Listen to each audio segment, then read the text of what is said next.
এই বাংলার পুলিশই উত্তরপ্রদেশের পুলিশের মতো এনকাউন্টার করবে। খড়গপুরের জনসভা থেকে বিস্ফোরক মন্তব্য দিলীপ ঘোষের। এদিন জনসভায় বক্তব্য রাখতে গিয়ে দিলীপ ঘোষ বলেন, এখন তো পুলিশ ক্রিমিনালদের সঙ্গে বসে চা খায়, কিন্তু ৪ঠা মের পর যখন বিজেপি ক্ষমতায় আসবে তখন উত্তরপ্রদেশের পুলিশের মতো এনকাউন্টার করবে। দম থাকলে সামনে আসো, অন্যের মাল লুট করবে, চুরি করবে, পেছনে লাগবে, আর পুলিশ দিয়ে চমকে ভোট করতে যাবে। তো আমি চমকাবো না? চমকাবো। চমকে চমকেই রাজনীতি করেছি। খড়গপুরের লোক সেই জন্য দিলীপ ঘোষকে ভোট দেয়, আবার দেবে। এখানকার গুন্ডা মাফিয়ার বিরুদ্ধে আমি লড়াই করেছি, আবার লড়বো যতদিন থাকবো। আর এবার তো লড়তে হবে না, ভেতরে ঢোকাবো, কারণ ক্ষমতায় আসবে বিজেপি। পশ্চিমবাংলায় পরিবর্তন হবে।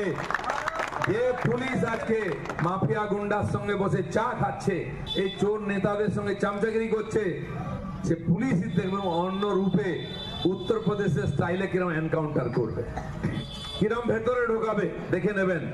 4 তারিখের পরে মে মাসের সব পাল্টে যাবে।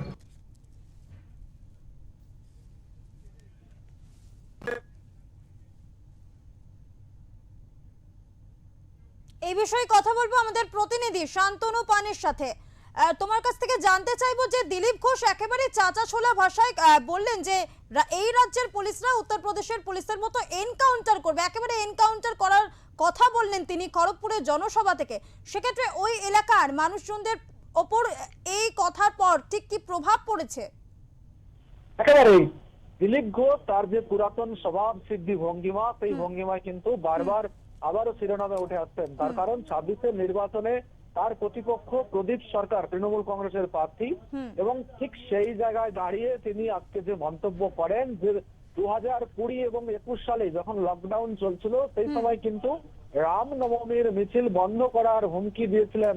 কার্যত কোট আনকোট তিনি এটা জানিয়েছেন যে পুলিশ ওসির যিনি ওসি রয়েছেন খড়গপুর টাউন থানার ওসি, তাকে সঙ্গে নিয়ে রামনবমী যে সমস্ত কমিটি আঁকড়া বের করে তাদেরকে হুমকি দেওয়া হয়েছিল, তিনি সেই সময় তাদের পাশে থেকেছিলেন। আজকে প্রদীপ সরকার ভোটের আগে রামনবমীর মিছিল করতে চাইছে, তাহলে আদৌ কি তার মনে রাম ভক্তি রয়েছে, নাকি ভোট ভক্তির জন্য তিনি এই ধরনের কার্যকলাপ করছেন?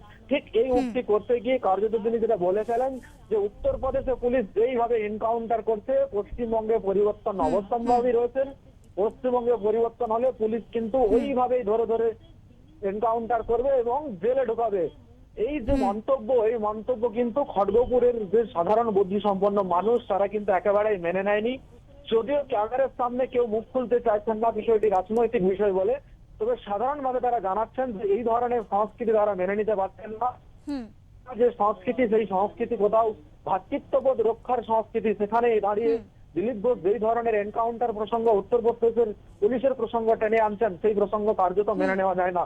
তার কারণ শুধুমাত্র ভোট যে বড় বালাই, সেই ভোটকে সামনে রেখেই রাজনীতির নেতারা তারা যে এই ধরনের হুলি আওড়াবেন মুখে, এটা তো কার্যত বলার অপেক্ষা রাখে না। কারণ বিগত দিনের নির্বাচনে এই ধরনের কথা বারবার বলতে শোনা গেছে শাসক বিরোধী ওই পক্ষকেই। তবে দিলীপ ঘোষের এই মন্তব্যকে যথেষ্টই কিন্তু ধিক্কার জানিয়েছেন এলাকার মানুষ। শ্রমিক শান্তনু, তোমার কাছ থেকে আরো একটি বিষয় জানতে চাইবো যে একেবারে আগামীকাল রামনবমী এবং আজকে থেকে কিন্তু রামনবমী উপলক্ষে মিছিল শুরু হয়েছে দিকে দিকে, এবং বলা যেতে পারে জেলায় জেলায় আমরা সকাল থেকে যে ছবি দেখছি রামনবমীর মিছিল চলছে, বলা যেতে পারে অস্ত্র মিছিল চলছে। সেক্ষেত্রে দিলীপ ঘোষের জনসমক্ষে এইরকম একটি কথা চাচা ছোলা ভাষায়, এই কথার প্রভাব ঠিক কতটা পড়তে পারে রামনবমীর মিছিলে, এবং রাজনৈতিক মহল এই বিষয়ে ঠিক কি বলছেন?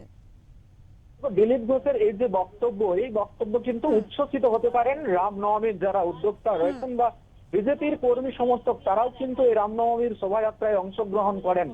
স্বভাবতই এই ধরনের যে কথা, সেই কথায় তারা কিন্তু এনার্জি পাবেন, উত্তেজিত হবেন, এবং তার প্রতিক্রিয়া কিন্তু আজকের থেকে যে যাত্রা শুরু হবে এবং আগামীকাল শোভাযাত্রার সঙ্গে পুজো, সেইখানে কিন্তু উচ্ছৃঙ্খল হতে পারে এমনটাই মনে করা হচ্ছে। পাশাপাশি পুলিশের পক্ষ থেকে কিন্তু পরিষ্কার ভাবে বলা হয়েছে নির্দেশিকায় যে শোভাযাত্রাতে কোনো ধরনের কোনো সমস্যা নেই, কিন্তু অস্ত্র নিয়ে যে ধরনের শোভাযাত্রা বিগত দিনে দেখা গেছে, বিশেষত দিলীপ ঘোষ সহ বিজেপির বেশ কিছু নেতা কর্মী যারা হিন্দুত্ববাদী নেতা রয়েছেন তারা কিন্তু অস্ত্র নিয়েই রামনবমীর শোভাযাত্রায় মিছিল করেছেন। ইতিমধ্যে নির্বাচন কমিশনার এবং পুলিশ প্রশাসনের পক্ষ থেকে সেই অস্ত্র মিছিলে নিষেধাজ্ঞা জারি করা হয়েছে। যদিও আমরা দেখেছি সকালবেলা কলকাতার সল্টলেকের মতো জায়গাতেও কিন্তু অস্ত্র মিছিল আটকাতে গিয়েছিল পুলিশ। সভাপতি দিলীপ ঘোষের এই যে মন্তব্য, এই মন্তব্যে বিজেপির কর্মী সমর্থকের পাশাপাশি যারা বজরং সংগঠন করেন, বিশ্ব হিন্দু পরিষদ করেন, তথাপি হিন্দু সংগঠনের যারা নেতা রামনবমীকে কেন্দ্র করে শোভাযাত্রা বের করেন তারা কিন্তু উচ্ছ্বসিত হবেন এবং তার প্রতিক্রিয়া কিন্তু এই শোভাযাত্রাতে পড়তে পারে এমনটা কিন্তু মনে করা হচ্ছে। এবং ইতিমধ্যেই কিন্তু জেলার পুলিশ প্রশাসন যথেষ্টভাবে সক্রিয় রয়েছে এবং সচেতন রয়েছে, বারবার তারা বার্তাও দিচ্ছে এই ধরনের কোনো মিছিল যাতে না হবে সেক্ষেত্রে কিন্তু পুলিশ প্রশাসন কড়া পদক্ষেপ নেবে। সৌমি, ধন্যবাদ শান্তনু। দিলীপ ঘোষের চাচা ছোলা ভাষার মন্তব্যের পর কিন্তু একেবারে রাজনৈতিক মহলে পারদ চড়ছে।